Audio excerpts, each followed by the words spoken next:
या शहीद करबला या दाफ़े करबो बला गुल रुखा शहजादा ए गुलगू कबा इमदाद कुन गौसे आज़म बमने बेसरो सामा मददे क़िबला दी मददे काबे ईमा मददे व गिरदाबे बला उफ्तादा कश्ती मदद कुन या मुईनुद्दीन चिश्ती कादरियम नारे या गौसे आज़मी ज़नम दमज़े शेख अहमद रज़ा खां क़ुतब आलमी ज़नम। हमारे दीन की हक़ानियत के दोनों शाहिद हैं, मुईनुद्दीन अजमेरी मुहीयुद्दीन जीलानी। आइए हज़रात, हम और आप मिलकर सबसे पहले मुस्तफ़ा जाने रहमत, शम्ए बज़्मे हिदायत, काबे के बदरुद्दुजा, तैबा के शम्सुद्दुहा, दाफ़े जुमला बला, शाफ़े रोज़े जज़ा, जिस नबी की अज़मत व शान को बयान करते हुए मेरा इमाम फरमाता है, सरवर कहूँ के मालिको मौला कहूँ तुझे, सरवर कहूँ के मालिको मौला कहूँ तुझे, बागे खलील का गुले ज़ेबा कहूँ तुझे, तेरे तो वस्फ़ ऐबे तनाही से हैं बरी, हैरा हूँ मेरे शाह मैं क्या क्या कहूँ तुझे। आखिर रज़ा ने ख़त्म सुखन इस पे कर दिया, खालिक का बंदा खल्क का आका कहूँ तुझे। तमाम लोग मोहब्बत व अकीदत के साथ गुंबद खजरा की जानिब लो लगाकर दुरूद पाक की डालियाँ मोहब्बत की थालियों में उम्मीद पर सजाकर पेश करें कि ज़माने से मुसलसल दर्द सुबह शाम मिलता है, दुरूद पाक पढ़ लीजिए बहुत आराम मिलता है। पढ़िए बाबा से बुलंद अल्लाहुम्मा सल्ली अला सय्यदिना व मौलाना मुहम्मदिन व बारिक वसल्लिम सलातुम व सलामन अलैका या रसूलल्लाह सल्लल्लाहु ताला अलैहि वसल्लम। हल्का सा बेस कम करें, समझ में आना चाहिए, आवाज साफ कर दें।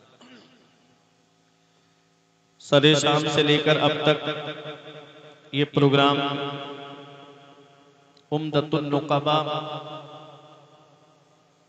मुमताजुल नुक़बा, नक़ीब अहले सुन्नत भाई मौलाना हसन रज़ा साहिब क़िबला बरेलवी की निज़ामत में अपनी कामयाबी की मंजिल की तरफ रवा दवा है। आपकी जो फहरिस्त है, अभी पहले खतीब की रूप में मैं आपके सामने हाजिर आया हूँ। अभी खुसूसी खिताब आप तमामी हजरात को खतीबुल हिंद खतीब अहले सुन्नत हजरत अल्लामा मुफ्ती हम्माद रज़ा साहिब क़िबला मुरादाबादी का समात करना है। वहीं फैज़ाबाद की सरजमीन से चलकर आज आपके दयार में तशरीफ़ लाने वाला वो शायर जिसे आज हम और आप शायर इस्लाम मद्दाह खैरुल अनाम भाई अहमदुल फत्ताह साहिब क़िबला फैज़ाबादी के नाम से जानते हैं, उन्हें भी समात करना है। थोड़ी सी देर कुछ ज़रूरी पैगाम, कुछ नसीहत की बातें कि जिस पर अमल करने से हमारी दुनिया भी सवर जाए और हमारी आखिरत भी सवर जाए। कुछ पैगाम लेकर मैं आपके सामने हाजिर आया हूँ। ये कमेटी वालों की मोहब्बतें हैं, उनकी मेहनतें हैं, और जिन जिन को आज मदू किया है बेफज़ल ही ताला तमाम ही तशरीफ ला चुके।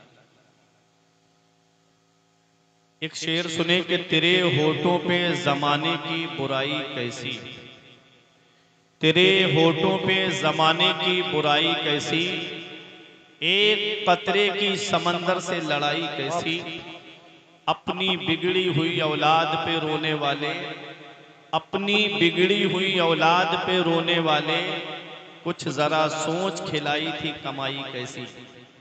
अपनी बिगड़ी हुई औलाद पे रोने वाले, कुछ जरा सोच खिलाई थी कमाई कैसी, तेरे आमाल ऐसे हों जहां में नाम हो जाए, तेरा हर लफ्ज उम्मत के लिए पैगाम हो जाए, बना किरदार को भी मिसल उस मंजिल पे पहुंचा दे कि तुझको गैर देखे कायले इस्लाम हो जाए। बना किरदार को भी मिसल उस मंजिल पे पहुंचा दे कि तुझको गैर देखे कायले इस्लाम हो जाए। एक मिनट भी आपका ज़ाय नहीं, तवज्जो मेरी तरफ दीजिएगा। मैंने कुरान मुक़द्दस की एक आयत करीमा तिलावत करने का शरफ हासिल किया। परवरदिगार आलम कुरान मजीद में इरशाद फरमाता है, वफ़ी अनफुसिकुम अफला तुबसिरून, और अपनी जात के बारे में गौर व फिक्र नहीं करते। अल्लाह रब्बुल इज्जत हमको क्या पैगाम दे रहा है कि अपनी जात के बारे में गौर व फिक्र नहीं करते। आज इंसान कोई बिजनेस से जुड़ा हुआ है, कोई कारोबार से जुड़ा हुआ है, कोई खेती बाड़ी से जुड़ा हुआ है। आज कोई ना कोई कहीं ना कहीं बिजनेस से, कारोबार से, खेती बाड़ी से जुड़ा हुआ जरूर है। लेकिन जब वो शाम को घर आता है, एक दुकानदार आदमी जब रात को दुकान बंद करके अपने बिस्तर पे पहुंचता है, तो वो सोचता है और जोड़ता है कि आज मैंने कितना सामान बेचा है, आज मुझे कितना मुनाफा हुआ है, आज मुझे कितना नुकसान हुआ है, आज कितने लोग मेरी दुकान से सामान नकद खरीद कर लेकर गए हैं और कितने लोग उधार लेकर गए हैं। पूरा हिसाब वो शाम को जोड़ करके रखता है। ऐसे ही कोई जिस ताल्लुक से, जिस कारोबार से आदमी जुड़ा है, वो शाम को अपना हिसाब जोड़ता है। जैसे कमेटी के नौजवान ये सिलाई से जुड़े हुए हैं, जब रात में बिस्तर पे जाते होंगे तो जोड़ते होंगे, आज हमने कितनी जैकेटों को सिला है, आज कितना हमारा मुनाफा हुआ है।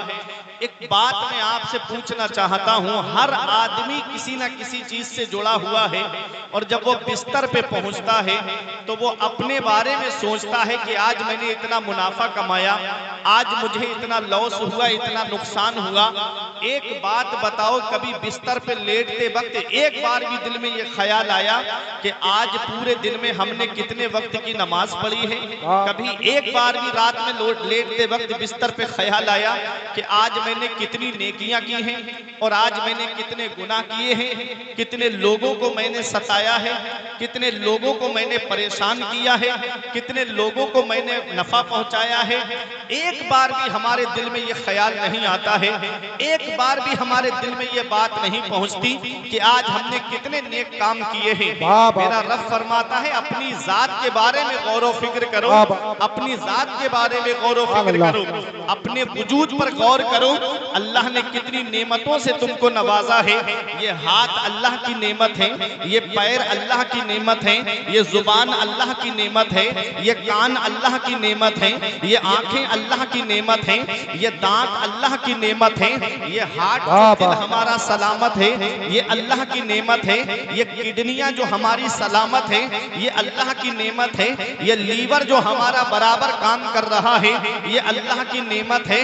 आप जरा एक चक्कर हॉस्पिटल का लगा करके देख लिया करो, वहां कुछ लोग तुम्हें ऐसे नजर आएंगे कि किसी का पैर टूट गया है, उस पर प्लास्टर चल रहा है, किसी के हाथ की सर्जरी हो रही है, किसी के कानों का इलाज चल रहा है, किसी की आंखों का इलाज चल रहा है, किसी की जुबान का इलाज चल रहा है, किसी के गले का इलाज चल रहा है, किसी के हार्ट, किसी के दिल का इलाज चल रहा है, किसी की किडनियों की धुलाई हो रही है, किसी के लीवर का इलाज चल रहा है, किसी के दांतों का इलाज चल रहा है। अल्लाह ने पैर तुमको सलामत दिए, अल्लाह ने हाथ तुमको सलामत दिए, अल्लाह ने आंखें तुमको सलामत दी, अल्लाह ने जुबान तुमको सलामत अता फरमाई, अल्लाह ने हार्ट, ये दिल तुमको सलामत अता फरमाया, अल्लाह ने किडनियां सलामत अता फरमाई है। कितनी नेमतों से मेरे रब ने इंसान को नवाजा है।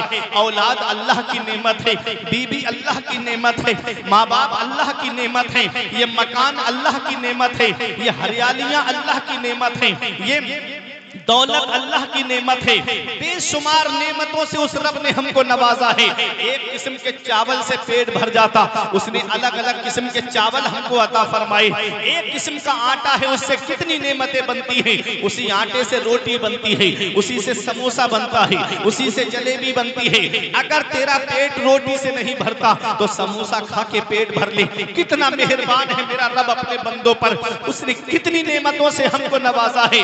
बेशुमार नेमतों से उस रब ने हमको नवाजा है। ये खाना अल्लाह की नेमत है, ये पानी अल्लाह की नेमत है। अल्लाह की नेमतों का शुक्रिया अदा करो। ऐ मेरे प्यारे मुसलमानों, एक किस्म के गोश्त से हमारा पेट भर जाता, उसने अलग अलग किस्म के गोश्त हमको अता फरमाए। और एक किस्म की दाल से हमारा पेट भर जाता, उसने अलग अलग किस्म की दालें हमको अता फरमाई है। एक किस्म की सब्जी से पेट भर जाता, उसने अलग अलग किस्म की सब्जियां हमें अता फरमाई। उसने हमको मौसमी फल अता फरमाई, उसने हमको मौसमी फ्रूट अता फरमाई, उसने हमको ड्राई फ्रूट अता फरमाए। कितनी नेमतों से उस रब ने हमको नवाजा है और हम कितना उसका शुक्र अदा कर रहे हैं। मस्जिदें हमारी सूनी हो गई, सिनेमा हॉल हमने आबाद कर दिए, आज मदरसे हमारे वीरान हो गए, आज हर घर को हमने सिनेमा हॉल बना दिया है। याद रखो मुल्लापुर वालों, जब अल्लाह की नेमतों की आदमी नाशुक्री करता है तब अल्लाह अपनी नेमतें वापस ले लेता है। उस रब की नेमतों का शुक्र अदा करो।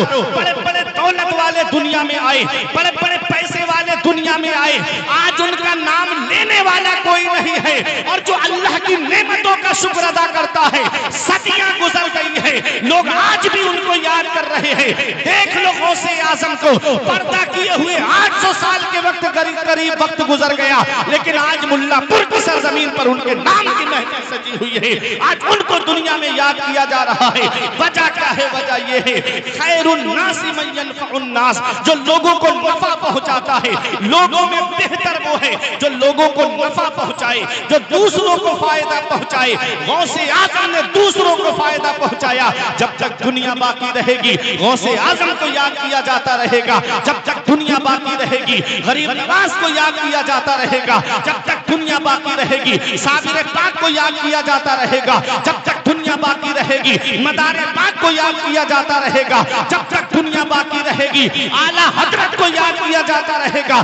जब तक दुनिया बाकी रहेगी ताजुल शरिया को याद किया जाता रहेगा। और ये पैगाम दिया जाता रहेगा कि ये नाज ये अंदाज हमारे नहीं होते, दामन में अगर टुकड़े तुम्हारे नहीं होते, बेदाम ही बिक जाइए बाजारे नबी में, इस शान के सौदे में खसारे नहीं होते। नारे तकबीर, नारे रिसालत, मसलके आला हजरत, मसलके आला हजरत मौलाना फुरकान रजा मंजरी। नारे तकबीर, नारे रिसालत। आज हम अपने रब की कितनी नेमतों का शुक्र अदा कर रहे हैं। बेशुमार नेमतों से उस रब ने हमको नवाजा, बेशुमार नेमतों से। ये थूक जो हमारे मुंह में बनता है ना, आदमी इसको मामूली समझता होगा। एक साहब मुझे मिले, बोले मौलाना कई लाख की दवा खा गया, मेरे मुंह में थूक नहीं बनता है। हमने कहा ये थूक से फायदा क्या है? कहते हैं ये थूक जो है ना, इसके अंदर एसिडिटी पाई जाती है, तेजाबियत पाई जाती है। जब इंसान खाना खाता है तो खाने के साथ मिलकर के थूक पेट में जाता है, जो खाने को गला देता है। कितनी बड़ी नेमत है ये थूक। आप सोचो फिर आंख कितनी बड़ी नेमत होगी। ये दिल हार्ट जो है ये कितनी बड़ी अल्लाह की नेमत है, जो बराबर हमारा दिल जो है काम कर रहा है। हल्की सी नस ब्लॉक हो जाए आदमी दुनिया से चला जाता है। कितनी नेमतों से उस रब ने हमको नवाजा। मौत का कोई भरोसा नहीं मेरे अजीजों, मौत का कोई पता नहीं कब आ जाए, किस जगह आ जाए, किस हाल में आ जाए। क्या तैयारी की हमने मरने के बाद की? कोई तैयारी है हमारी? आज जिस औलाद को मोबाइल चलाने से फुर्सत नहीं मिलती, वो क्या तुम्हारी कब्र पे जाके कुरान पढ़ेगी? आज जिस औलाद को व्हाट्सएप देखने से, फेसबुक चलाने से, इंस्टा पे रील बनाने से फुर्सत नहीं मिलती, वो क्या तुम्हारी कब्र पे जाके कुरान पढ़ेगी? या तो औलाद को इस हाल में छोड़ कर जाओ कि औलाद को या तो आलिम बना के जाओ या हाफिज बना के जाओ, कि जब जब वो कुरान पढ़ेगी और दुआ करेगी रब्बना ग़फ़िरली वले वालिदैया वलिल मुमिनीना यौम यक़ूमुल हिसाब, अल्लाह मुझे बख्श दे, मेरे माँ बाप को बख्श दे, तमाम मोमिनीन को बख्श दे। वो दुआ जमीन के ऊपर करेगी, अल्लाह उसके माँ बाप को जमीन के नीचे बख्श देगा। या तो औलाद को इस हाल में छोड़ कर जाओ कभी दौलत पे घमंड आने लगे, कभी पैसे पे नाज होने लगे, कभी सेहत पे तकब्बुर आने लगे, कभी बच्चों की नौकरी पे घमंड होने लगे, तो एक चक्कर कब्रिस्तान का लगा लिया करो।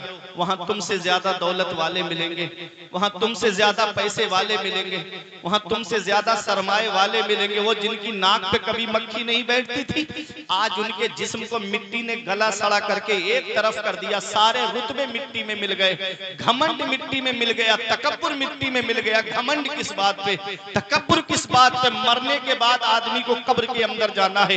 उस काली कोठरी की क्या तैयारी की हमने? वो आज हमारे घर में लाइट चली जाए, अंधेरा हो जाए, हम डरने लगते हैं। बतकाज़ा बशरियत इंसान होने के नाते हमें डर लगता है अंधेरा हो जाए। तो सोचा है कब्र में तो काली कोठरी है, वहां रोशनी का क्या इंतजाम किया हमने? कब्र में तो कीड़े मकोड़े हैं। आज हल्की सी चूंटी हमारे कान में चली जाए तो पूरी रात हमारी नींद उड़ जाती है। और कब्र में उन कीड़े मकोड़ों में हमारे जिस्म का क्या हाल होगा? क्या तैयारी की हमने कब्र में कीड़े मकोड़ों से हिफाजत की? ऐ मेरे अजीजों, वही आज हम दुनिया की रंगरेलियों में मस्त हो गए। आज हम दुनिया की रंगरेलियों में ऐसे खो गए कि हम मरने के बाद कब्र को भी भूल गए, कब्र के अजाब को भी भूल गए। अल्लाह अकबर, अपने आका को हमको चेहरा दिखाना है कब्र के अंदर जाकर के। आओ मैं आपको बताता हुआ चलूं, आज हम हैं कि हमारे नामे आमाल को झांक करके देखा जाए तो कोई ऐसी नेकी नजर नहीं आएगी कि जिस पे सीना तान के कहे कि ये नेकी हमको जन्नत में लेकर जाएगी। मैं आपको एक शख्सियत का जिक्र सुनाता हूँ। आप बहुत शौक से जिनके नाम पर फातिहा लगती है हलवे पर, और आदमी बड़े शौक से उनके नाम पर फातिहा लगती है और हलवे को खाता है। तारीख में जिनका नाम हजरत उवैस करनी मिलता है। जानते हो कौन है उवैस करनी? आज किसी की बिल्डिंग देखी हम फख्र से कहते हैं अरे इसके तो मजे है, किसी की दौलत देखी फख्र से बोले इसके तो मजे है, ये तो दौलत वाला है। हजरत उवैस करनी को देखो, शान देखो, मकाम देखो, दुनिया में जिंदगी का सलीका देखो, दुनिया में जिंदगी जीने का तरीका देखो। कौन है उवैस करनी? नबी का दीदार बज़ाहिर न कर सके, लेकिन नाम, मकाम, मर्तबा, जिक्र नबी की बारगाह में हो रहा है, चर्चा नबी की बारगाह में हो रहा है। पूरी जिंदगी सादगी के साथ में गुजारी, नबी का बज़ाहिर दीदार न कर सके। मेरे आका सहाबा के मजमे में फरमाते हैं, ऐ मेरे सहाबा, कर्न में मेरा एक आशिक रहता है, कर्न में मेरा एक दीवाना रहता है। ऐ मेरे सहाबा, उसका नाम उवैस है। ऐ अली, ऐ उमर, जब तुम्हारी मुलाकात उससे हो तो मेरे उवैस से मेरा सलाम कहना और मेरा पैरहन शरीफ मेरे उवैस को देना, और मेरे उवैस से कहना कि मेरी गुनाहगार उम्मत के लिए बख्शिश की दुआ करे, मेरी गुनाहगार उम्मत के लिए मग़फ़िरत की दुआ करे। अल्लाह अकबर, वो हजरत उवैस करनी है। हजरत उमर फारूक आजम का जब दौरे खिलाफत आता है तो हज के मौके पे तमाम हाजी मौजूद थे। आपने ऐलान करवाया कोई हाजी अरकाने हज अदा करने के बाद वापस न जाए, तमाम हाजी बू कुबैस पहाड़ी के नीचे जमा हो जाएं। तमाम हाजी जमा हो जाते हैं। आपने फरमाया अब सारे हाजी बैठ जाएं, वो खड़े रहे जो यमन से आए हैं। यमन के हाजी डरने लगे, पता नहीं हमें क्यों खड़ा किया जा रहा है। हजरत उमर फारूक आजम ने फरमाया यमन के हाजी बैठ जाएं, अब यमन में वो जो कर्न से आए हैं हाजी खड़े हो जाएं। एक बूढ़ा शख्स खड़ा होता है, ये हजरत उवैस करनी का चचा था। हजरत उमर फारूक आजम ने पूछा तुम कर्न से आए हो? उसने कहा हाँ मैं कर्न से आया हूँ। फरमाया क्या उवैस करनी को जानते हो? उसने कहा हुजूर उवैस नाम का एक मेरा भतीजा है, लेकिन वो इस लायक कहा कि आप उसका जिक्र करें, वो इस लायक कहा कि आप उसका नाम ले। अरे वो तो दीवाना है, वो तो पागल है, वो तो गलियों में गुजरता है, बच्चे उस पर पत्थर मारते हैं। हजरत उमर फारूक आजम की आंखों में आंसू आ गए। फरमाया मैं उसी दीवाने की बात कर रहा हूँ, मैं उसी दीवाने के बारे में पूछ रहा हूँ। हजरत उवैस करनी के बारे में उमर फारूक आजम पूछते हैं। फरमाया क्या तुम उसे जानते हो? कहा हाँ वो तो मेरा भतीजा है, मैं उसे जानता हूँ। अल्लाह अकबर, वो हजरत उवैस करनी कैसे जिंदगी गुजारी सादगी के साथ में। आज हम किसी की बिल्डिंग को देखें तो ललचाने लगते हैं, किसी की दौलत को देखें तो ललचाने लगते हैं। मकान देखो, मर्तबा देखो, वो हजरत उवैस करनी कि उनको जन्नत के दरवाजे पे रोक दिया जाएगा, सब जन्नत में जा रहे होंगे, वैसे करनी को रोक दिया जाएगा। अर्ज करेंगे मौला मुझे क्यों रोक दिया गया? आवाज आएगी अकेले मत जाओ, अपने नबी की उम्मत की शफाअत करो और उसको अपने साथ में जन्नत में लेकर जाओ। दारे तकबीर, दारे रिसालत, मसलके आला हज़रत अल्लामा फरकान रज़ा मंज़री, दारे हैदरी जिंदा।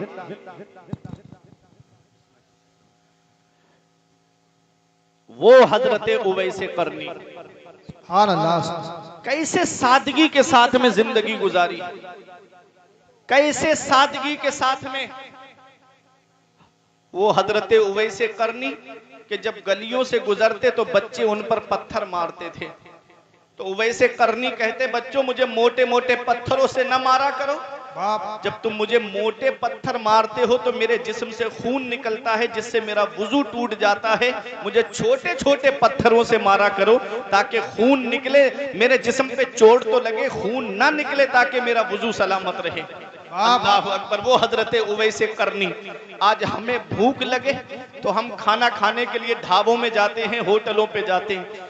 आज हमें भूख लगे तो हम खाना खाने के लिए अपने घर पर आते हैं। उवैसे करनी को जब भूख लगती थी तो आप कहीं खाना खाने के लिए नहीं जाते बल्कि तालाब की तरफ आते थे जहां लोग सब्जियां बेचने वाले सब्जी धोते थे, तालाब में कुछ पत्ते पड़े रह जाते थे, उन पत्तों को खा करके हजरत उवैसे करनी अपने पेट की भूख मिटाते थे। मकाम देखो, जन्नत के दरवाजे पर रोक दिए जाएंगे उवैसे करनी। शान देखो, जिक्र नबी की बारगाह में हो रहा है। मेरे आका फरमाते हैं कुछ अल्लाह के बंदे ऐसे हैं जिनके बाल बिखरे होते हैं, लिबास फटा हुआ होता है, परागंदा हालत में होते हैं। लो अक़समा अलल्लाहि ला अबर्राहु, नबी फरमाते हैं अगर वो अल्लाह की कसम खा ले तो अल्लाह उनकी कसम को जरूर पूरा फरमा दे। उन्हीं में से हजरत उवैसे करनी है। कैसे सादगी से जिंदगी गुजारी, कैसे सादगी से जिंदगी। आज हजरत उवैसे करनी का मकाम और मर्तबा सुनते हुए चलिएगा। हमारे कपड़े फट जाएं, हम बजाज की दुकान पे जाते हैं, हमारा लिबास फट जाए तो हम नया कपड़ा खरीद के सिलवाते हैं। उवैसे करनी का जब कपड़ा फट जाता, लिबास फट जाता तो आप कूड़ा करकट, जहां गंदगी पड़ती थी कूड़ा करकट पे जाते, कोई पुराना कपड़ा वहां मिल जाता, उसे उठा के लाते, उसे धोते, पाक करते और उसका पेबंद अपने कपड़ों में लगा करके अपनी जिंदगी को गुजारते। मकाम देखो, मर्तबा देखो, जिक्र नबी की बारगाह में हो रहा है, चर्चा नबी की बारगाह में हो रहा है। शान जब गलियों से गुजरते तो कुत्ते भौंकते थे उनके ऊपर, कभी कुत्तों को जवाब नहीं दिया मुल्लापुर वालों। हजरत उवैसे करनी ने जब गुजरते तो कुत्ते भौंकते उनके ऊपर। एक दिन कुत्तों को जवाब दिया था पलट करके, एक कुत्तों मेरे ऊपर भौंका ना करो, अभी तुम नहीं जानते कि तुम मुझसे बेहतर हो या मैं तुमसे बेहतर हूं। कुत्तों मुझ पे भौंका ना करो। कुत्तों अगर पुल सिरात में पार ना कर सका कयामत के दिन तो तुम मुझसे बेहतर हो, और अगर मैं पुल सिरात पार कर गया तो मैं तुमसे बेहतर हूं। क्या खौफे खुदा है उवैसे करनी का। आज हम एक आंसू हमारी आंख से नहीं निकलता, हम जहन्नम का जिक्र सुने एक आंसू हमारी आंख से नहीं निकलता। आज कितने जनाजे कांधों पे रख के कब्रिस्तान हमने पहुंचा दिए, लेकिन एक आंसू हमारी आंख से नहीं निकलता। कितने लोगों को गुस्ल देते हुए हमने देखा, लेकिन एक आंसू हमारी आंख से नहीं निकलता। हम भूल गए कि एक दिन हमें भी 4 लोग उठा के कब्रिस्तान देकर जाएंगे। एक दिन हम भूल गए कि हमको भी दुनिया से जाना है, हमें भी गुस्ल दिया जाएगा। ये हम भूल गए कि जो हमारा कीमती लिबास जिसे कई शोरूम हम घूम करके खरीद करके लाए, वो हमारे बदन से उतर भी नहीं रहा है, कैंची से काट करके उतार करके फेंका जाएगा। ये हम भूल गए, अपनी आखिरत को भूल गए, हम मरने के बाद को भूल गए कि हमें कब्र के अंदर जवाब भी देना है। बस दुनिया में फंस गए, एक दूसरे का हक मारने में, एक दूसरे को सताने में। आज हमने अपनी जिंदगी का मशगला बना लिया है। ऐ मेरे अजीजों, ये दुनिया चंद दिन की है। हम सिर्फ बुजुर्गों के नाम सुनते हैं, वाकयात सुनते हैं, उनकी अदाओं को अपनाते नहीं, उनके बताए हुए तरीके पे नहीं चलते हैं। वो हजरत उवैसे करनी कुत्तों से कहते हैं, ऐ कुत्तों मुझ पर भौंका ना करो, अभी तुम नहीं जानते कि मैं तुमसे तुमसे बेहतर हूं या तुम मुझसे बेहतर हो। अगर कल मैं पुल सिरात पार ना कर सका तो तुम मुझसे बेहतर हो, और मैं पुल सिरात पार कर गया तो मैं तुमसे बेहतर हूं। ये हजरत उवैसे करनी है। अल्लाह अकबर, मकाम देखो, मर्तबा देखो। जिक्र नबी की बारगाह में हो रहा है। एक सहाबी ने अर्ज किया, या रसूल अल्लाह, बिलाल हबशा से आ गए, सलमान फारस से आ गए, सुहैब रूम से आ गए, ये तो यमन करीब में है, ये आपकी बारगाह में क्यों नहीं आ पाए? तो नबी ने फरमाया, उनकी एक बूढ़ी माँ है, वो उसकी खिदमत में लगे रहते हैं। वो वैसे करनी की माँ थी, बूढ़ी माँ थी, लेकिन इश्क था, नबी से मोहब्बत थी, और ऐसी मोहब्बत थी मदीने वाले मुस्तफा से कि आप रोते थे नबी को याद करके। आला हजरत अजीमुल बरकत फरमाते हैं, और रूह फिदा का फजिद हर का यकशोना दिगर बरजन इश्का, मोरा तन मन धन सब फूक दिया, ये जान भी प्यारे जला जाना। ऐसा इश्क था हजरत उवैसे करनी को मदीने वाले मुस्तफा से। मेरा इमाम उसकी तर्जुमानी करता है, जान है इसके मुस्तफा रोज फुजू करे खुदा, जान है इसके मुस्तफा रोज फुजू करे खुदा, जिसको हो दर्द का मजा नाजे दबा उठाए।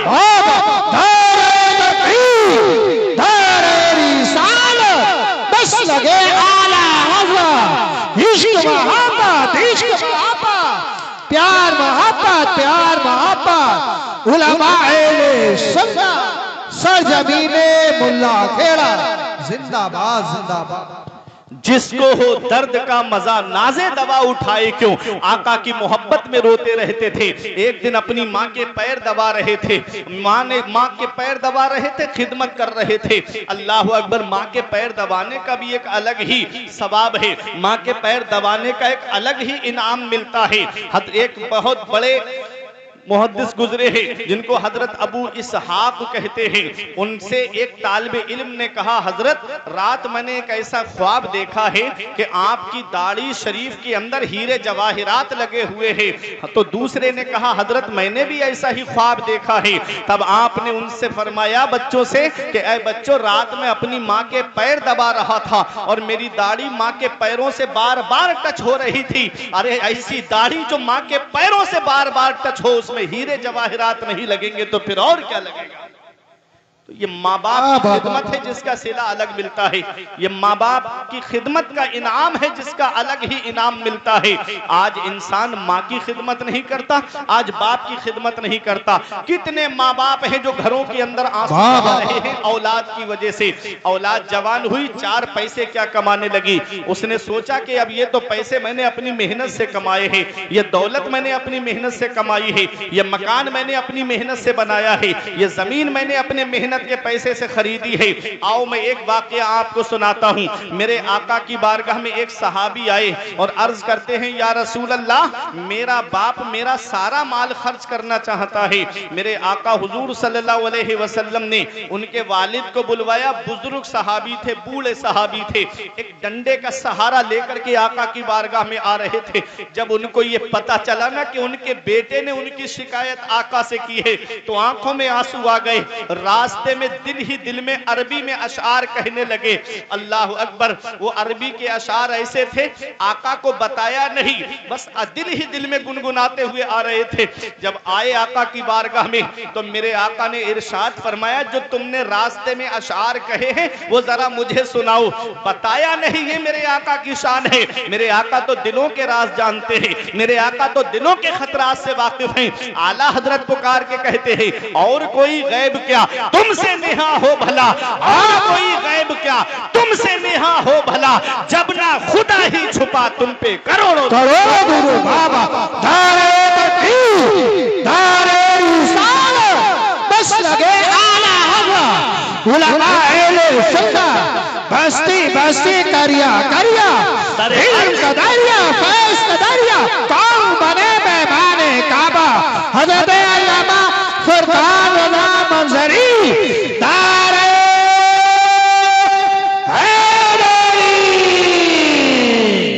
सरे अर्श पर है तेरी गुजर, दिले फर्श पर है तेरी नजर, मलाकूत मुल्क में कोई शय नहीं वो जो तुझ पे आया ना हो। ये तो मेरे आका की शान है, आका तो दिलों के राज जानते हैं। मेरे आका ने फरमाया वो अशार सुनाओ, आप सुनोगे आपकी आंखों में आंसू आ जाएंगे। वो बुजुर्ग सहाबी ने जो अरबी में अशार कहे थे उसका तर्जमा मैं आपको सुना रहा हूं, उसका मफहूम मैं आपको सुना रहा हूं। वो सहाबी कहते हैं जब मेरा बेटा इस दुनिया में आया था तो मैं इसकी पैदाइश पे खुश हुआ था और मेरा जितना माल मेरा बेटा खर्च करता मैं कुछ नहीं कहता उससे, मैं इसकी हिलाकत से इसकी मौत से डरता था कि कहीं मेरा बेटा मुझे छोड़ के दुनिया से न चला जाए।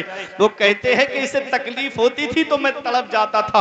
अल्लाह अकबर। वो सहाबी रोते हुए अशार कहते हुए आए थे, दिल ही दिल में वो अशार थे, आका को सुना रहे हैं, या रसूल अल्लाह आज मेरा बेटा थोड़े पैसे कमाने लगा तो इसने आपकी बारगाह में आकर के मेरी शिकायत की है। मेरे आका को जलाल आ गया। मेरे आका इरशाद फरमाते हैं, मेरे आका ने उन सहाबी से फरमाया अंता व मालो का ले अबी का, ए मेरे सहाबी तुझ पर भी तेरे बाप का हक है और तेरी दौलत पर भी तेरे बाप का हक है। पता चला औलाद कितना भी कहे ये माल मेरा है, ये मकान मेरा है, ये दौलत मेरी है, मदीने वाले मुस्तफा फरमाते हैं कि औलाद पर भी बाप का हक है और उसकी दौलत उसकी जायदाद पर भी उसके बाप का हक है। जिंदाबाद जिंदाबाद। बहुत अच्छी, बहुत बड़ी नेमत है। बाप आंगन में लगे हुए पेड़ की तरह होता है। ऐ मुल्लापुर वालों और ऐ नौजवानों, कुर्बो जवार से आने वालों, बाप आंगन में लगे हुए पेड़ की तरह होता है। पेड़ देखा है आपने दरख्त, जब शिद्दत की गर्मी पड़ती है, जब धूप पड़ती है, आदमी पेड़ के नीचे कुर्सी डाल के बैठे आराम मिल जाता है, पेड़ के नीचे बैठे उसे सुकून मिल जाता है। हमारे बुजुर्गों ने फरमाया बाप आंगन में लगे हुए पेड़ की तरह होता है। जिस दिन ये पेड़ आंगन से उखड़ गया उस दिन धूप भी परेशान करेगी, गरम गरम लू के थपेड़े भी परेशान करेंगे। बाप आंगन में लगे हुए पेड़ की तरह होता है और बाप ऐसा साया होता है अपनी औलाद के ऊपर। बाप कुछ ना करे, सिर्फ चारपाई पे बैठा रहे, औलाद को सहारा है कि मेरे बाप का मेरे ऊपर हाथ रखा है, मेरे वालिद का साया मेरे ऊपर है। और जिस दिन वो साया सर से उड़ जाता है उस दिन आदमी चिराग लेके भी ढूंढेगा तो बाप जैसा प्यार करने वाली शख्सियत नहीं मिलेगी, माँ जैसी मोहब्बत करने वाली शख्सियत नहीं मिलेगी। बाप की नाकदरी आज नौजवान कर रहा है, माँ की खिदमत नहीं कर रहा है आज का नौजवान। याद रखना बाप अल्लाह की कितनी बड़ी नेमत है। ये उनसे पूछो जिनके बेटे बाहर कमाने के लिए गए हैं, बाप को नींद नहीं आती जब तक बेटे से बात करके ये नहीं पूछता कि मेरे लाल तूने खाना खाया कि नहीं खाया है।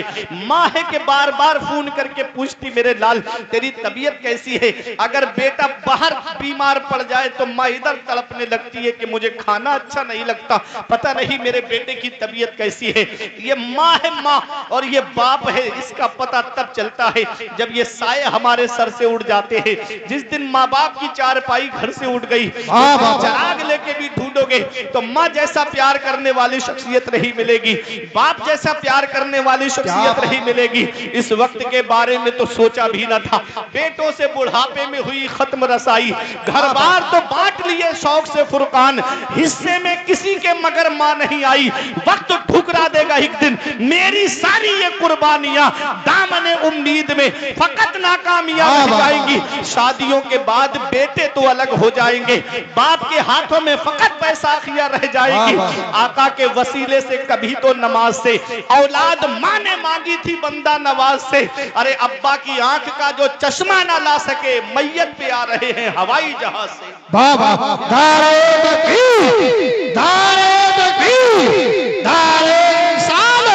बस लगे आला हज़रत अल्लामा फुरकान रज़ा मंजरी जिंदाबाद। नारे तकबीर, नारे तकबीर, नारे रिसालत की बहुत बड़ी नेमत है। जिस दिन माँ बाप का साया सर से उठ गया उस दिन एहसास होता है हम कितनी बड़ी नेमत से महरूम हो गए। ऐ नौजवानों, कभी माँ बाप की बद्दुआएं लेने का सबब मत बनना, उनकी दुआएं लेने का सबब बनना। मेरे आका हुजूर सल्लल्लाहु अलैहि वसल्लम इरशाद फरमाते हैं, 3 लोगों की दुआएं कभी रद्द नहीं होती। 3 लोगों की दुआएं कभी रद्द नहीं होती। वो जब भी दुआ करते हैं अल्लाह उनकी दुआ को कबूल फरमाता है। वो 3 कौन है? मेरे आका फरमाते हैं मुसाफिर की दुआ रद्द नहीं होती, मुसाफिर जो सफर की हालत में है वो दुआ करे तो अल्लाह ताला उसकी दुआ को कबूल फरमाता है। मेरे आका फरमाते हैं मजलूम की दुआ कभी रद्द नहीं होती। मजलूम जिसको सताया जाए, जिस पे जुल्म किया जाए, सताने से बचना, किसी पे जुल्म मत करना। मौलाना रूम फरमाते हैं मजलूम का अल्लाह के दरमियान कोई पर्दा नहीं है। हम दुआ करेंगे, हमारी दुआ बाबे इजाबत पे जाएगी, कब कबूल होगी? मजलूम की एक आह एक जहान को बर्बाद कर देती है। किसी के दिल दुखाने का सबब मत बनना, किसी को सताने का सबब मत बनना। नहीं बेटा तुम सुकून से बैठ जाओ। नहीं, बहुत मेहनत से जलसा सजाया जाए। नहीं, इन कमेटी वालों से पूछो कैसे पैसे जमा करे होंगे, भीख की तरह पैसे मांगे होंगे तब इतना बड़ा जलसा सजा होगा। 3 लोगों की दुआएं कभी रद्द नहीं होती, मुसाफिर की दुआ, मजलूम की दुआ और औलाद के हक में उसके बाप की दुआ। जब भी दुआ करते हैं अल्लाह उनकी दुआओं को कबूल फरमाता है। आज हम दुआएं कराते फिर रहे हैं। मैं आया हजरत दुआ करो, कारोबार में बरकत नहीं होती। पीर साहब आ गए, अरे पीर साहब आ गए, हजरत दुआ कर दो, कारोबार में बरकत नहीं होती। जाकर के जगह जगह हजरत दुआ करो, कारोबार में बरकत नहीं होती। घर में माँ बाप बैठे हैं, उनसे दुआएं लो। इतनी जल्दी किसी मौलाना की, पीर की दुआ कबूल नहीं होगी जितनी जल्दी माँ बाप की दुआ औलाद के हक में कबूल होती है। आज माँ बाप एक एक पैसे के लिए परेशान हैं, माँ बाप एक एक पैसे के लिए दुखी हैं, माँ बाप दवाई के लिए परेशान हैं और बेटा अजमेर की बड़ी देग में पैसे डालकर आ रहा है। इधर माँ बाप एक एक पैसे के लिए परेशान है, बेटा नैनीताल की सैर कर रहा है। इधर माँ बाप एक एक पैसे के लिए दुखी हैं और बेटा होटलों में खाना खा के वेटरों को टिप देकर आ रहा है। अल्लाह कुरान के दूसरे पारे में फरमाता है सबसे बेहतर खर्चा वो है जो माँ बाप को दिया जाए। 500 रुपए कमाते हो, 100 रुपए उसमें से अपने माँ बाप को खर्चे के लिए दे दो, 400 रुपए बचे, उसमें अल्लाह इतनी बरकत अता फरमाएगा कि तुम्हारी नस्लें खाएंगी तब भी बरकत खत्म नहीं होगी। लेकिन माँ बाप एक एक पैसे के लिए दुखी हैं, माँ बाप एक एक पैसे के लिए परेशान हैं और बेटा है कि दोस्तों के साथ में पार्टियां करता नजर आ रहा है। इसका पता हमें तब चलता है जब माँ बाप की चारपाई घर से उड़ जाती है, तब एहसास होता है कि हम कितनी बड़ी नेमत से महरूम हो गए। आज कितना बड़ा साया हमारे सर से चला गया। ये बाप क्या है? कभी वालिद के चेहरे की तरफ देख लिया करो नौजवानों, कभी उनकी सफेद दाढ़ी की तरफ देख लिया करो, कभी उनकी पेशानी की सिलवटों की तरफ देख लिया करो, कभी उनके चेहरे की झुर्रियों की तरफ देख लिया करो, कभी उनके हाथों की लकीरों की तरफ देख लिया करो। अरे ये आज जो बेटा कहता ना मेरे बाप ने मेरे लिए किया क्या है, ऐसी सर्दी के आलम में तुम जाकर के देखो रिठौरा कोई अड्डे पे खड़ा है ताकि मैं 4 पैसे कमा लाऊं, मेरे बेटों के खर्चे में काम आएंगे। कोई बरेली कमाने के लिए जा रहा है, कोई दिल्ली कमाने के लिए जा रहा है, कोई मुंबई कमाने के लिए जा रहा है, कोई बेंगलोर कमाने के लिए जा रहा है, अरे कोई 3-3 साल के लिए सऊदी कमाने के लिए जा रहा है। याद रखना नौजवानों, ये कोचिंग की फीस भरने वाला एक बाप है, ये इंजीनियरिंग की फीस भरने वाला एक बाप है, ये यूनिवर्सिटी की फीस भरने वाला एक बाप है, ये डॉक्टरी की फीस भरने वाला एक बाप है। एक बाप क्या नहीं करता अपनी औलाद के लिए? बाप कौन सी कुर्बानी नहीं देता अपनी औलाद के लिए? बाप अल्लाह की बहुत बड़ी नेमत का नाम है। इसका पता तब चलता है जब ये साया हमारे सर से उड़ जाता है। उस दिन हमें एहसास होता है कि हम कितनी बड़ी नेमत से महरूम हो गए हैं। अल्लाह रब्बुल इज्जत का एहसान है कि अल्लाह ने हमको माँ बाप अता फरमाए हैं। अगर माँ बाप जिंदा है तो उनकी खिदमत कर लो, और उनका इंतकाल हो गया है तो जुमे के दिन माँ बाप की कब्र की जियारत कर लो। नबी फरमाते हैं जुमे के दिन जो माँ बाप की कब्र की जियारत कर ले, ऐसा बेटा फरमाबरदारों में लिखा जाता है, ऐसा बेटा माँ बाप के साथ में हुस्ने सुलूक करने वालों में लिखा जाता है। जिंदाबाद। तो ये माँ बाप है, इसका पता हमें तब चलता है जब ये साए हमारे सर से उड़ जाते हैं। अब शबे बारात आ रही है ना, अब आप फेसबुक देखेंगे, इंस्टा को देखेंगे और व्हाट्सएप को देखेंगे तो वो माफी नामे चलने वाले हैं। कुछ दिन में आप देखेंगे माफी नामे चालू हो जाएंगे कि मुझसे कोई गलती हो गई हो तो माफ कर देना, मुझसे कोई खता हो गई हो तो माफ कर देना, मुझसे कोई गलती हो गई हो तो माफ कर देना। इधर बाप नाराज बैठा है, इधर भाई नाराज बैठा है, इधर बहनें नाराज बैठी है, इधर इधर माँ नाराज बैठी है, इधर चचा ताऊ से झगड़ा करके नाराज बैठा हुआ है। याद रखना। और माफी कहां मांगी जा रही है? फेसबुक पर। नाराज कहां है? घर के अंदर परिवार वाले। माफी इंटरनेट पे मांगी जा रही है, माफी फेसबुक पे मांगी जा रही है, माफी व्हाट्सएप पे मांगी जा रही है। वो जो तुमको पहचानते तक नहीं उनसे माफी मांग रहे हो, जो तुमको जानते तक नहीं उनसे माफी मांग रहे हो। अरे जो तुमको जानते तक नहीं है उनसे माफी मांग रहे हो। माफी अपने वालिद से आकर के मांगो, माफी अपनी माँ से आकर के मांगो, माफी अपने भाई बहनों से आकर के मांगो, अपने चचा ताऊ से आकर के मांगो। जिनके दिल को तुमने दुखाया है वो तुमको माफ करेंगे, अल्लाह तुमको माफ फरमाएगा, वो तुमको माफ करेंगे, मेरा रब तुमको माफ फरमाएगा। याद रखना प्यारे मुसलमानों, माँ बाप अल्लाह की बहुत बड़ी नेमत है, इनको कभी नाराज मत करना, कभी इनको सताने का सबब मत बनना। मौलाना रूम फरमाते हैं पहली मोहब्बत है माँ बाप की जो दुनिया में बदला मांगती है। अगर तुमने अपने माँ बाप के साथ भलाई की तो तुम्हारी औलाद तुम्हारे साथ भलाई करेगी, और अगर तुमने अपने माँ बाप के साथ भलाई नहीं की तो बुढ़ापे में ये उम्मीद लगा के मत बैठना कि तेरी औलाद तेरा सहारा बन जाएगी। इसलिए किसी को सताने का सबब मत बनना, किसी का दिल तोड़ने का सबब मत बनना। मौलाना रूम फरमाते अज हजार काबा यक दिल बेहतरस, दिल बदस्त आबुर के हज अकबरस। किसी मुसलमान का दिल रख लेना ये हज अकबर है, बड़ा वाला हज है, अल्लाह हज अकबर का सवाब अता फरमाए। सुभान अल्लाह, सुभान अल्लाह। नारे तकबीर, नारे रिसालत, बस लगे आला हजरत, अज़मते वालिदैन जिंदाबाद जिंदाबाद। अपनी आखिरत की तैयारी करो, नेक अमल करके दुनिया से जाओ, मुत्तकी बन के दुनिया से जाओ, परहेजगार बन के दुनिया से जाओ। वला तज़िरु वाज़िरतुन विज़रा उखरा, कयामत में कोई जान किसी जान का बोझ नहीं उठाएगी। सबको अपना अपना हिसाब देना है, सबको अपना अपना जवाब देना है। क्या तैयारी की हमने आखिरत की, क्या तैयारी की हमने कब्र में जाने की। ये अचानक आने वाली मौतों से इबरत हासिल नहीं करते, ये अचानक आने वाली मौतों से नसीहत हासिल नहीं करते। साथ जिनके थे यहाँ लश्करों फौजों सिपाह, बेकसाना कब्र के अंदर अकेले चल बसे। एक साथ भी ना ठहरे वादा जिनका आ गया, जी के जी में रह गए अरमान सारे चल बसे। पढ़ के तू कुरान को अब जमा कर ले कुछ सवाब, कब्र पर फिर कौन आए फातिहा के वास्ते। काम वो कर ले प्यारे जिसके 22 कब्र में बागे रिजवा से खुले खिड़की हवा के वास्ते।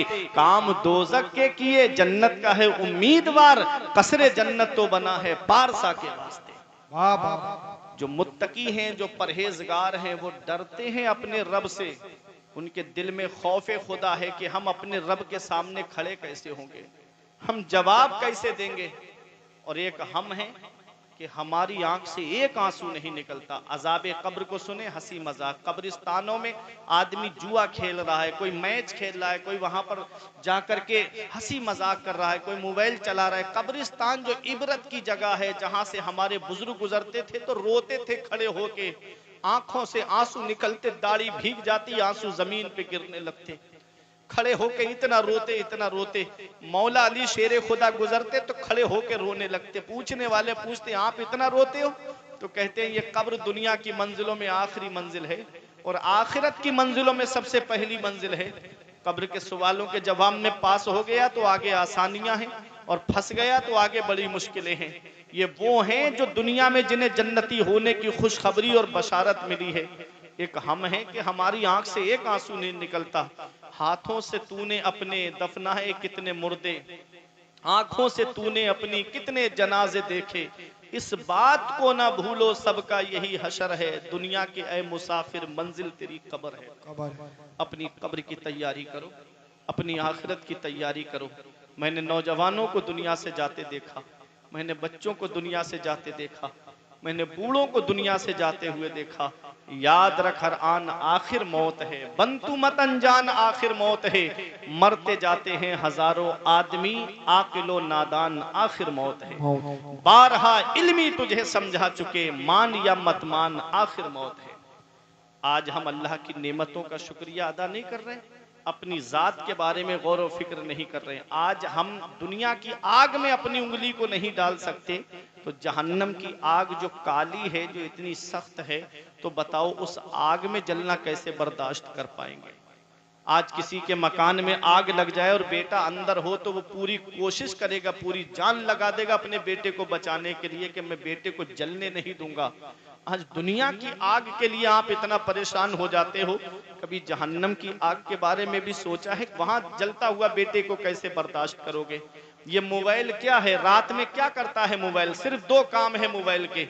एक काम यह है कि या तो खुशी की खबर देगा या गम की खबर देगा, ये दो काम तो है। रात में फोन अगर आएगा मोबाइल पे तो या तो खुशी की खबर होगी या गम की खबर होगी।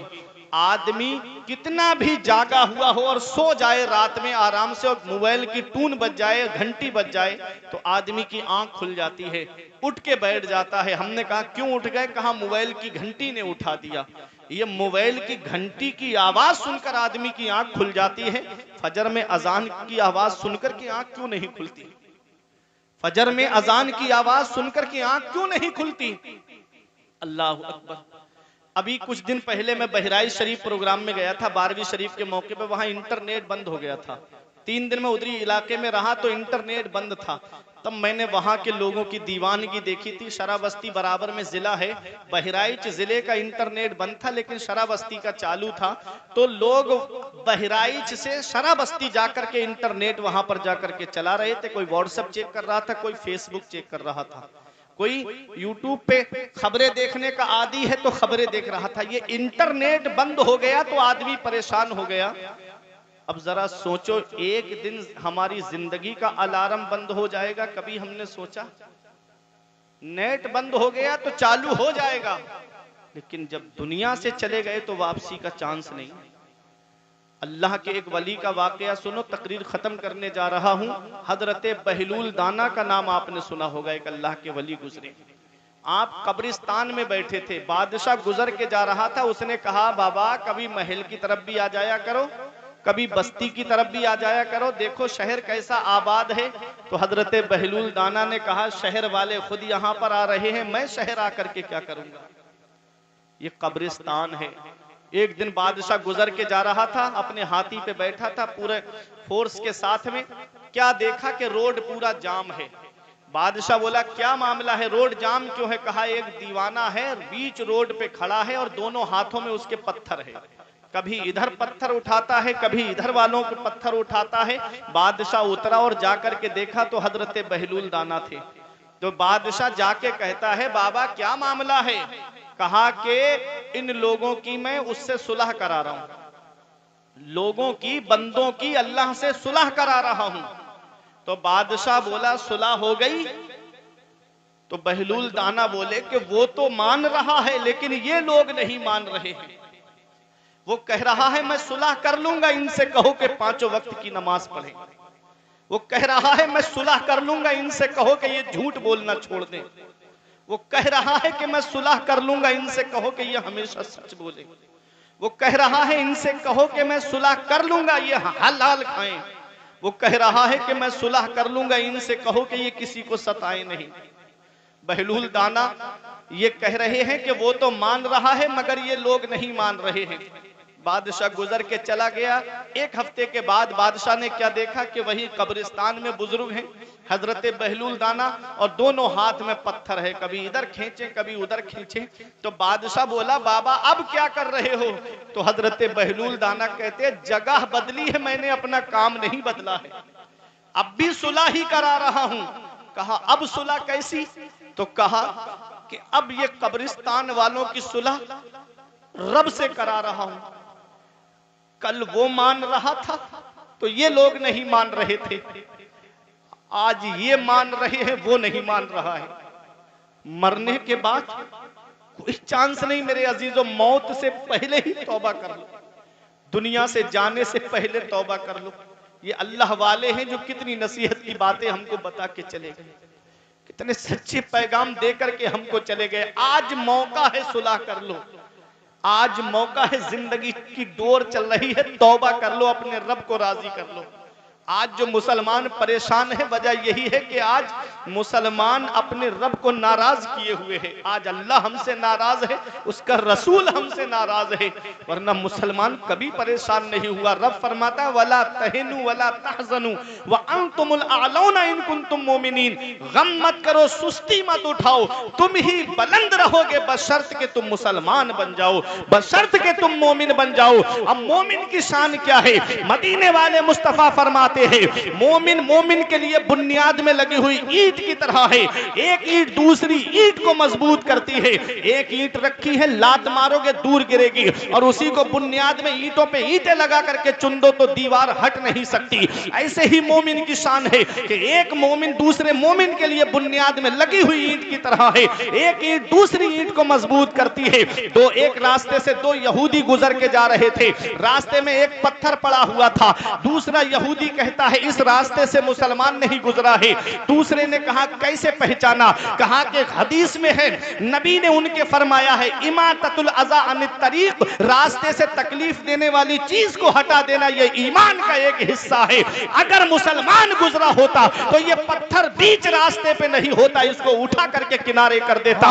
ये मुसलमान की शान थी। आज मुसलमान मुसलमान के लिए खेतों में कांटे लगा रहा है, आज मुसलमान मुसलमान के लिए रास्ते में कांटे लगा रहा है, आज मुसलमान मुसलमान के लिए रास्ते बंद कर रहा है, आज मुसलमान मुसलमान को सताने का सबब बना हुआ है। बस थोड़े से पैसे मिल जाए, थोड़ा सा रुपया मिल जाए, रास्ता तभी दूंगा जब मुझे पैसे दोगे, पैसा दोगे तभी मैं तुमको रास्ता दूंगा। उस रास्ते पे कांटे लगा दिए गए। ये मुसलमान की शान है, ये तो मुसलमान की शान नहीं है। मुसलमान उसे कहते हैं इमाततुल अज़ा अनित तरीक। मुसलमान वो है जो रास्ते से तकलीफ देने वाली चीज को हटा दे, क्योंकि रास्ते से तकलीफ देने वाली चीज को हटाना ये ईमान का एक हिस्सा है। आज हम ईमान का हिस्सा अपनाने के लिए तैयार नहीं है। अल्लाह अकबर, आज हम दिल दुखाने का सबब बन रहे हैं, आज हम दिल तोड़ने का सबब बन रहे हैं। और आज जश्न गौसुल वरा से एक पैगाम दिल की तख्ती पर लिख करके ले जाओ, किसी का दिल दुखाने का सबब मत बनना, बल्कि दिल जोड़ने का सबब बनना। अगर कोई इंसान किसी को पैसे देगा तो कितने दिन तक वो पैसे चल जाएंगे? अगर कोई किसी को रुपया देगा तो कितने दिन तक वो रुपया खा लोगे? एक दिन वो पैसा खर्च हो जाएगा। किसी के दिल दुखाने का सबब मत बनना। आज ब्याह शादी का मौका आए तो हमारे यहाँ के हालात बदलते चले जाते हैं। अल्लाह ने नेमत की शक्ल में एक बेटा दिया था, अल्लाह का शुक्र अदा करते, मौला किसी के घर में चिराग जलाने वाला नहीं है, तूने मेरे घर में चिराग जलाने वाला तो दिया है, अल्लाह का शुक्र अदा करते। लेकिन जब उसकी शादी का नंबर आया तो किस्म किस्म की खुराफात जहन में आने लगी। मेरा एक ही तो बेटा है, इसकी शादी बड़े धूमधाम से करूंगा, इसकी शादी इतनी आसानी से नहीं करूंगा। फला को मेरे पड़ोस में बुलेट मिली है, मुझे 4 व्हीलर चाहिए। ये किस्म किस्म की लंबी लंबी डिमांडों के दरवाजे खोल दिए। याद रखना, मैं एक बात बता रहा हूं। एक साहब मुझे मिले, बोले मौलाना मेरे बेटे को जहेज में बाइक चाहिए। मैंने कहा परेशान मत हो, मांगी हुई बाइक पे बैठना है। बोला हाँ। मैंने कहा चल मेरे साथ मस्जिद में 1 जुमा 2 जुमा 3 जुमा तकरीर करूंगा। अल्लाह ने वो हुनर दिया है, 3 जुमों में इतना पैसा इकट्ठा कर दूंगा, तुम मस्जिद के दरवाजे पे रुमाल बिछा के बैठ जाना। इतना पैसा इकट्ठा कर दूंगा कि तेरे लिए एक बाइक आ जाएगी, एक मोटरसाइकिल आ जाएगी। आंखें चढ़ा के मुझसे कहता है मौलाना क्या मुझे भिखारी समझ रखा है? हमने कहा अरे नादान, भिखारी सिर्फ उसे नहीं कहते जो गली गली मांगता हुआ फिरे, भिखारी सिर्फ उसे नहीं कहते जो कटोरा लेकर के दरवाजे दरवाजे मांगता हुआ फिरे, भिखारी सिर्फ उसे नहीं कहते जो झोली फैला करके दुकान दुकान मांगता हुआ फिरे। ऐ मुल्लापुर वालों, भिखारी उसे भी कहते हैं जो जहेज की लिस्ट बना के ससुराल के दरवाजे पे मांगता है। नारे तकबीर, नारे तकबीर, नारे रिसालत, बस लगे आला हज़रत उलमाए सुन्नत, बस्ती बस्ती करिया करिया, इल्म का दरिया, फैज़ का दरिया, हज़रत अल्लामा फुरकान रज़ा मंज़री, सरज़मीने मुल्लापुर बरेली शरीफ। भिखारी उसे भी कहते हैं, भिखारी उसे भी कहते हैं जो जहेज की लिस्ट बना करके ससुराल के दरवाजे पे मांगता हुआ फिरे। अरे कोई इंसान किसी इंसान को क्या देता है? कोई इंसान किसी इंसान को क्या देता है? आदमी सिर्फ वसीला है, खुदा देता है।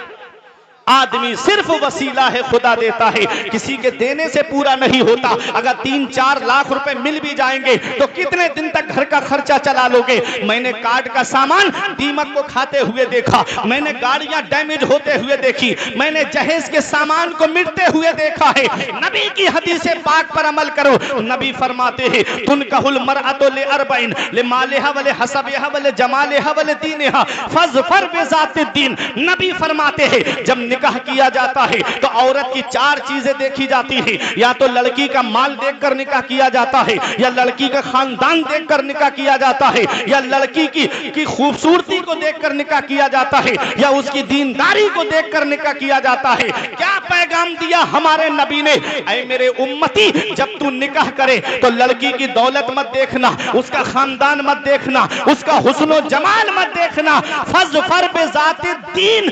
नबी फरमाते हैं तुम दीनदारी को इख्तियार करना, परहेजगारी को इख्तियार करना, क्योंकि माल जमीन पे काम आता है, खानदान जमीन के ऊपर काम आता है। और आज का हुस्न कोई हुस्न है, अरे ब्यूटी पार्लर जाने से पहले देख लो, ब्यूटी पार्लर से आने के बाद में देख लो, ये तो मिटने वाली चीजें है। दीनदारी वो चीज है जो जमीन के ऊपर भी काम आती है, जमीन के नीचे भी काम आती है। दीनदारी को इख्तियार करो, परहेजगारी को इख्तियार करो। दीनदार लड़की जब तुम्हारे घर में आएगी तो 3 नस्लों तक पहुंच जाएगा। तुम्हारे बच्चे टिकटॉक पर नाचते नजर नहीं आएंगे, बल्कि कुरान की तिलावत करते हुए। जिंदाबाद नारे तकबीर, नारे रिसालत, उलमाए सुन्नत, हज़रत अल्लामा फरकान रज़ा मंज़री, नारे हैदरी। अब आप कहोगे मौलाना कोई दलील है तुम्हारे पास में कि माँ का असर बेटे पे पड़ता है, माँ का असर बच्चे पे पड़ता है? तो सुनो मैं आपको बताता हुआ चलूं। जब औरत उम्मीद से होती है तो डॉक्टर कहता है ज्यादा से ज्यादा फल खाओ ताकि बच्चा तंदुरुस्त पैदा हो, ज्यादा से ज्यादा जूस पियो ताकि बच्चा ताकतवर पैदा हो, ज्यादा से ज्यादा दूध पियो ताकि बच्चे की सेहत तंदुरुस्त हो। अब माँ दूध पिए तब बच्चे पर असर पड़े, माँ फल खाए तो बच्चे पे असर पड़े, माँ अगर फल जूस पिए तो बच्चे पर असर पड़े। अरे जब ये चीजें खाए तब बच्चे पे असर पड़ता है। जब माँ नमाज पढ़ेगी तो बच्चे पे असर क्यों नहीं होगा? जब माँ कुरान पढ़ेगी तो बच्चे पे असर क्यों नहीं होगा? देख लो तारीख उठा करके। अरे जब माँ कुरान पढ़ने वाली फातिमा होती है तो बेटा नेज़े पे चढ़ के कुरान सुनाने वाला हुसैन होता है।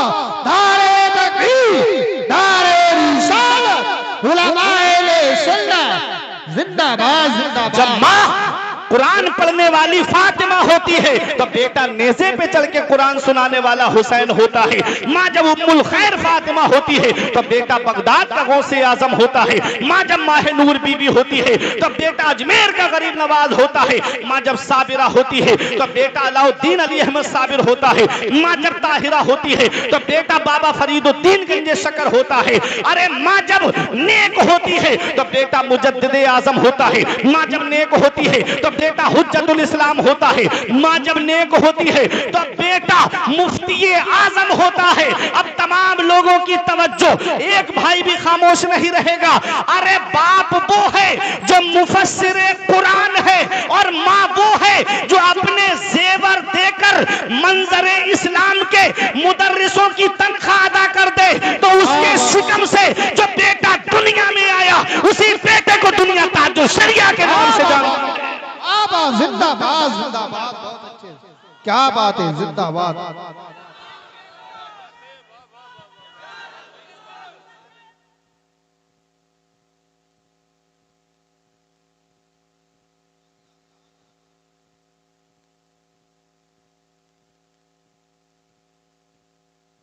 ये अपने बच्चों को वक्त से पहले जवान कर दो।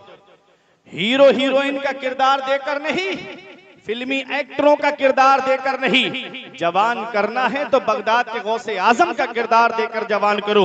हुजूर रेहाने मिल्लत ने बरेली शरीफ से पैगाम दिया था, जमाना खफा है तो क्या गम है इसका, जमाने को ठोकर लगाए चला जा, जमाना ही एक दिन तेरे साथ होगा, तू आका को अपने मनाए। अरे बोलो मोहब्बत से सुभान अल्लाह। इतनी सर्दी नहीं पड़ रही है, मुझे देखे पसीना आ रहा है। आप भी जब नबी के इश्क में बोलेंगे तो मोहब्बत से इश्क रसूल की गर्मी को अपनाओ। बोलो तलब के सुभान अल्लाह। सुभान अल्लाह। तो किसी का दिल दुखाने का सबब नहीं बनना है, दिल जोड़ने का सबब बनना है। कोई इंसान किसी इंसान को क्या देता है? आदमी सिर्फ वसीला है, खुदा देता है। आदमी सिर्फ वसीला है, खुदा देता है। जरदार देख कर ना जमींदार देखकर, रिश्ता करो नबी का वफादार देखकर।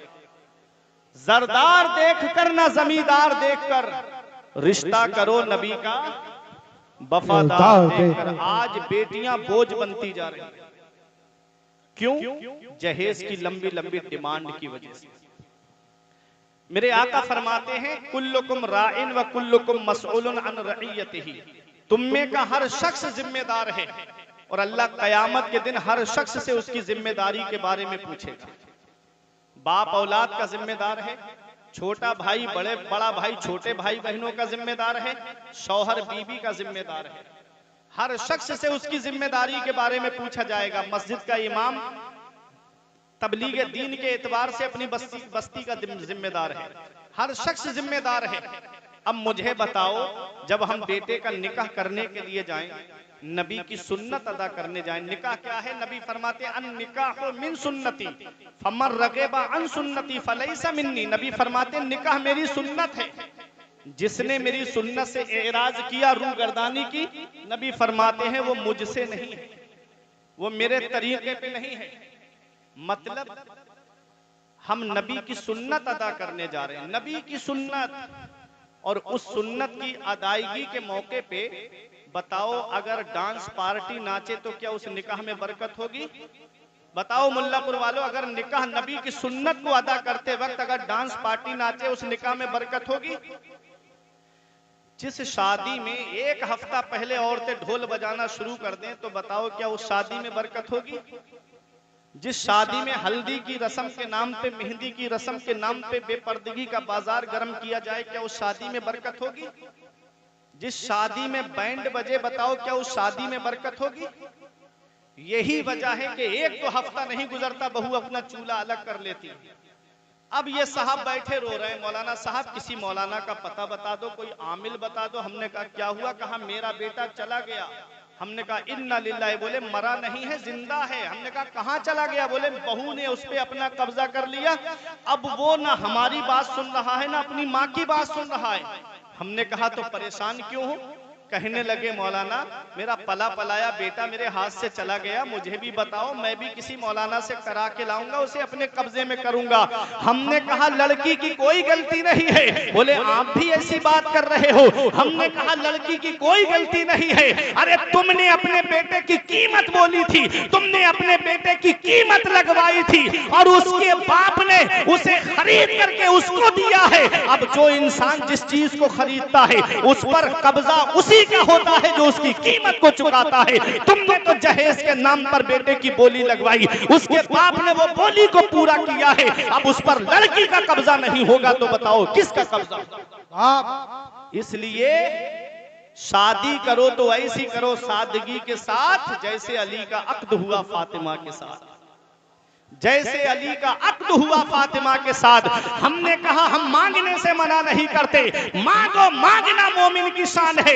यही बात बता के बैठने जा रहा हूं। मांगने से मैं मना नहीं करता, मांगो, मांगना मोमिन की शान है। लेकिन कहां मांगना चाहिए ये कारी हसन रजा से मत पूछो, ये नईम से मत पूछो, ये आप हाजी जी से मत पूछो, ये अपनी मस्जिद के इमाम से मत पूछो। अरे चलो बरेली शरीफ चलते हैं और आला हजरत की बारगाह में चलो और इमाम इसको मोहब्बत से पूछो, ऐ आला हजरत हम कहां मांगे, कौन हमें देगा? तो गुंबदे रजा से आवाज आती है, कौन देता है? देने को मुंह चाहिए। कौन देता है? देने को मुंह चाहिए। देने वाला है सच्चा हमारा नबी। बाबा बाबा बा, जिंदाबाद जिंदाबाद सच्चा हमारा नबी। अरे ये दुनियादार देंगे, एक दो साल में खत्म हो जाएगा, मदीने वाले मुस्तफा देंगे तो वो खत्म नहीं होगा।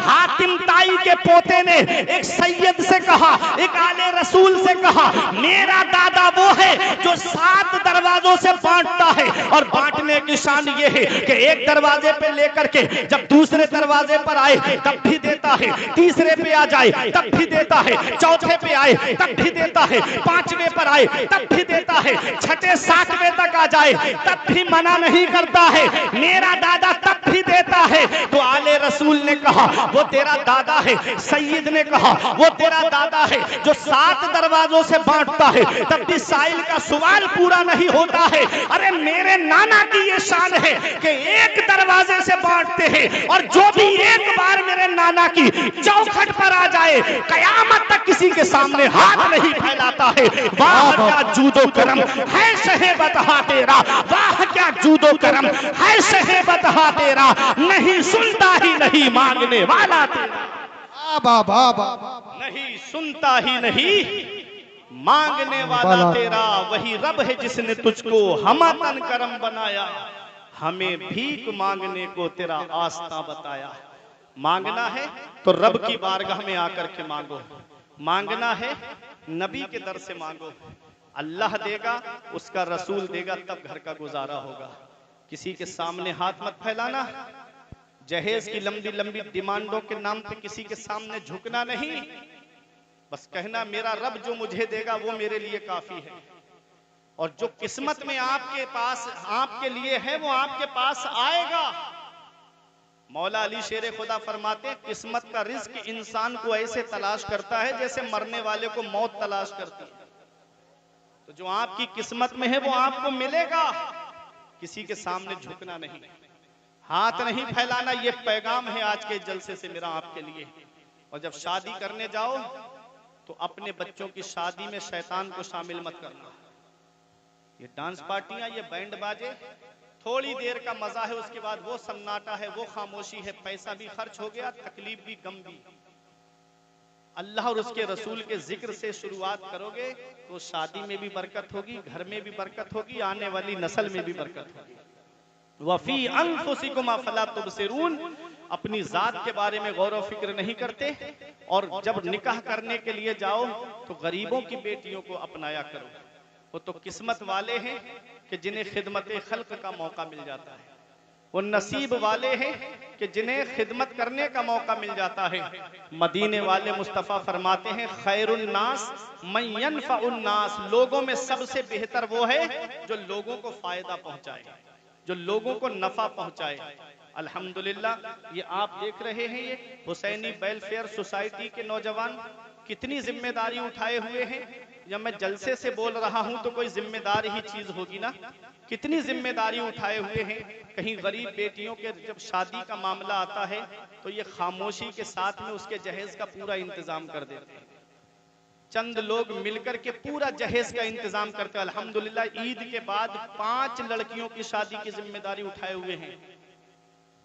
तो हमको क्या चाहिए, हम एक मुसलमान है ना, ईमान वाले है ना, हमको चाहिए था कि जब एक मुसलमान भाई आगे बढ़ रहा है तो हमको उस मुसलमान की सपोर्ट करना चाहिए, ना कि उसकी टांग खींचना चाहिए। हम ईमान वाले, हमारे बुजुर्गों ने यही काम किया था कि अगर कोई दीन का काम करता था तो वो उसकी मदद करते थे, उसको पीछे नहीं खींचते थे। अफसोस होता है कि शराब की दुकान खोले तो कोई नहीं कहेगा कि ये गलत हुआ, कोई जुए का अड्डा खोले तो कोई नहीं कहेगा कि ये गलत हुआ। अभी मदरसा खुल जाए बस्ती में, कहेंगे क्या जरूरत थी, मस्जिद में पढ़ तो रहे थे बच्चे। अभी अगर यहाँ पर कोई दीन का काम होने लगे, 4 आदमी मुसलमानों में खड़े हो जाएंगे, क्या जरूरत थी यहाँ पर। अपने बच्चों को दीनी तालीम सिखाओ, इतना इल्म सिखाओ अपने बच्चों को कि वो जहेज मांगे नहीं बल्कि अपनी तरफ से दूसरों की मदद करते हुए नजर आए। अपनी बच्चियों को भी तालीम सिखाओ, दीनी तालीम सिखाओ, अपनी बच्चियों को भी इल्म से आरास्ता व पैरास्ता करो। तलबुल इल्मी फरीदतुन अला कुल्li मुस्लिम व मुस्लिमा, इल्म दीन हासिल करना हर मुसलमान मर्द औरत पे फर्ज है। तो अपनी बच्चियों का, जो लड़कियों का मदरसा हो वहाँ अपनी बच्चियों को भेजो, दीनी तालीम हासिल कराओ। लड़कों का मदरसा हो वहाँ अपने बच्चों को कुरान व हदीस की तालीम सिखाओ। आज 85% मुसलमान तालीम याफ्ता नहीं है। रोना इसी बात का रोया जा रहा है, कहते हैं कि मुसलमान परेशान बहुत है, सताया बहुत जा रहा है। अभी गुजरो मुसलमानों की बस्ती से तो मोबाइल चलाते मिलेंगे, गैर मुस्लिमों की बस्ती से गुजरो उनके बच्चे पढ़ते हुए मिलेंगे। ये हमारे बच्चे हैं कि मोबाइल में मस्त हैं। अरे तालीम होगी तुम्हारे पास तब ना कामयाब होगे, एजुकेशन होगा तुम्हारे पास तब ना कामयाब होगे, शिक्षा होगी तुम्हारे पास तब ना कामयाब होगे।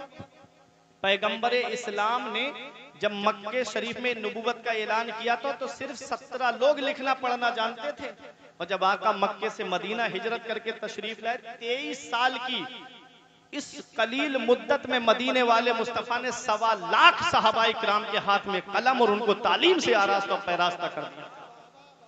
मौला अली शेरे खुदा के दौर तक न मर्दों में कोई मर्द अनपढ़ था, न औरतों में कोई औरत अनपढ़ थी। जिसे देखो वो अपने वक्त का फकीह और अपने वक्त का मुहद्दिस।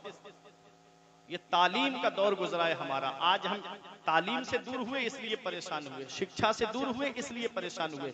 हमारा बच्चा वो मुर्गा कट बाल कटाएगा ना, साइडों से खुले हुए होंगे, गाड़ी पे घूमेगा, मुंह में गुटखा डाला, वो जानता है ना मेरा बाप पंचर की दुकान चलाता है, मरने के बाद उसके ये पंचर की दुकान मुझे ही तो मिलना है।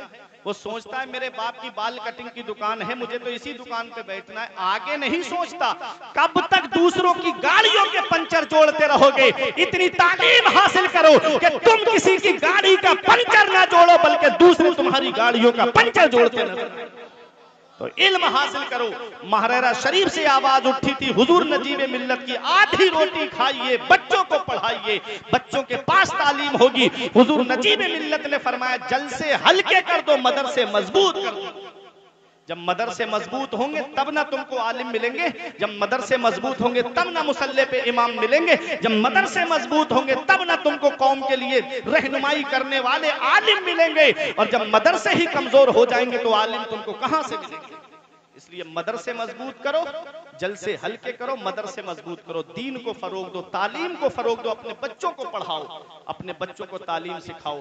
सरकार गौसे आजम के नाम पे इस महफिल को सजाते हो ना। गौसे आजम ने 18 साल कस्बा जीलान में तालीम हासिल की, फिर बगदाद गए इल्म हासिल करने के बाद, और पढ़ने के बाद 40 साल मदरसे में बैठ के पढ़ाया गौसे आजम ने। हर साल आपके मदरसे से 3000 तालिब इल्म, आलिम, फाजिल, मुफ्ती बन के निकलते थे। वो गौसे आजम जिन्होंने 1,30,000 आलिम इस कौम को अता फरमाए, वो सरकार गौसे आजम, सरकार गरीब नवाज को देखो।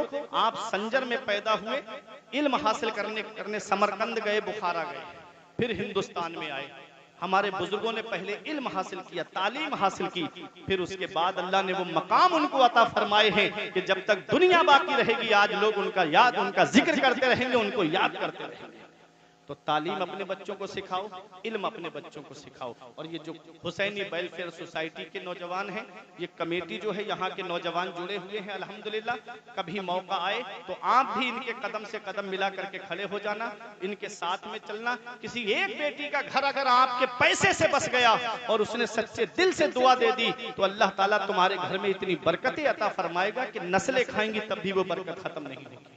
ये जिंदगी सवारिये दिलशाद कीजिए, लम्हात जिंदगी के ना बर्बाद कीजिए। जब मकसद हयात इबादत खुदा की है, पढ़िए नमाज, मस्जिदें आबाद कीजिए। सभी के सामने एक दिन जरूर आता है, ये हुस्न फानी है लेकिन गुरूर आता है।